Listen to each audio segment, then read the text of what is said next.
Coach, DJ Matthews seems to be electrifying, the teammate, the players and stuff during practice, punt returns, just as dynamic as a playmaker. Mm-hmm. What is it about him that's so special from as soon as you started with him? One, he's fast. That always helps, but he can change direction really good. He can stop and start really fast. He's a very competitive kid, and he loves playing the game, and he makes some plays not everybody can make, and I think those are the things that our guys get excited about, just some of those little plays that everybody can't make, they get to see it. Is there something about him charismatically that makes everybody kind of draw to him? Well, I think just because he's a competitor. He's not the biggest guy out there, but he plays big, and whether it's catching the ball and making plays or even blocking. I watched a young man go out and block, and I'm really impressed with him. That says a lot to me when he can go out there and block a linebacker. When I block linebacker getting blocked by a little guy, but it says a lot about DJ. Jacques said that full pads kind of separates the contender from the pretenders a little bit. How excited are you about seeing what they do in full pads? Very excited. You put full pads on. Sometimes make you rethink some things when you're out there, but no, it's football, and these guys have been playing all their life, and it's just now you're able to go out there and play like you're normally on the play when you put the pads on, and it's going to be physical, and our guys understand that it's going to be physical, and it's going to hurt a little bit, but you got to embrace that and love it. I think they all do. That's why they're here, and but it will tell us who really won and who don't. With the new schemes and everything, Coach, did you treat everybody like a freshman, or do you expect more out of certain guys, older guys? I just treat them all like they don't know anything, and try to teach it the best way we can, and not just push everything down their throat, but teach what we're doing and why we're doing it, and not just going out and telling, hey, you just run this play, but understand why we're running the play and who we're trying to affect on every play that we put in, and we want to make sure they're doing that right before we move on to the next thing.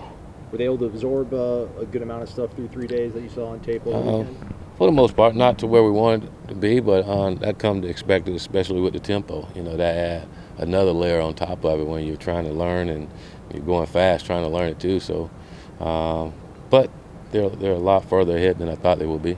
Is it a big transition what Wally's having to do, moving to defensive end? Is it a big transition?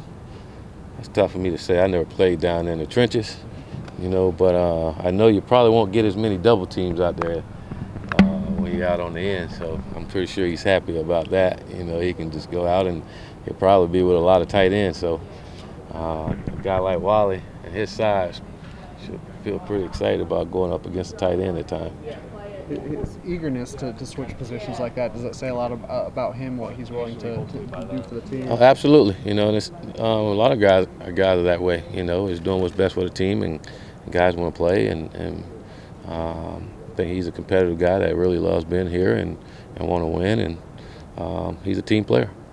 What about Wally's skill set kind of prompted you guys to try him out on the edge there? Wally, he's a bigger guy, first and foremost, and he's a little more athletic than you think he would be. But for a guy that's going to play for the most part to the strength of the opposing team's offense, he's a guy that we feel like can get out there and dominate. With his size, just what is he able to do out there that maybe a smaller guy wouldn't? Like I say, when you got a 240-pound tight end going up against a guy like Wally, just physics, that shouldn't work. And especially if you got a guy like Wally, who I think is a dude, if he go out there and play like he's capable of, that can help us big time.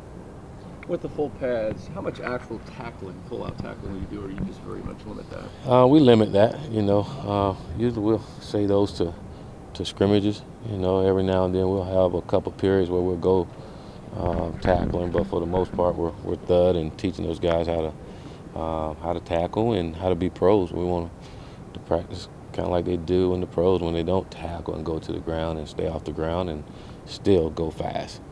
So it's a lot of teaching. We're still going to pop pad now, and sometimes you accidentally fall on the ground, but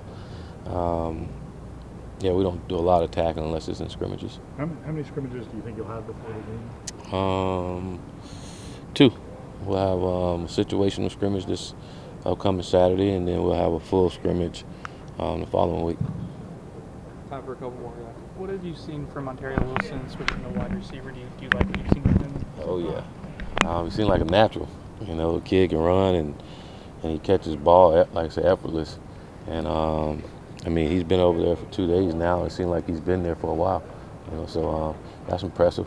You know, for a guy that just changed in 1 day. Again, another example of guys just doing whatever it takes for the football team. How much thought goes into switching the position? Is that something you guys talk about as a staff and then to a player? I guess how does that work? Yeah, we do. We talk as a staff. Again, we watched a lot of these guys through the chase and how they move around and kind of get a sense of who can do what, you know. And then we talk as a staff and talk to the player, and we do what's best for the team and what's best for the player. How's Josh Kane do? Who? Josh Kane do? How's he doing? He's getting better.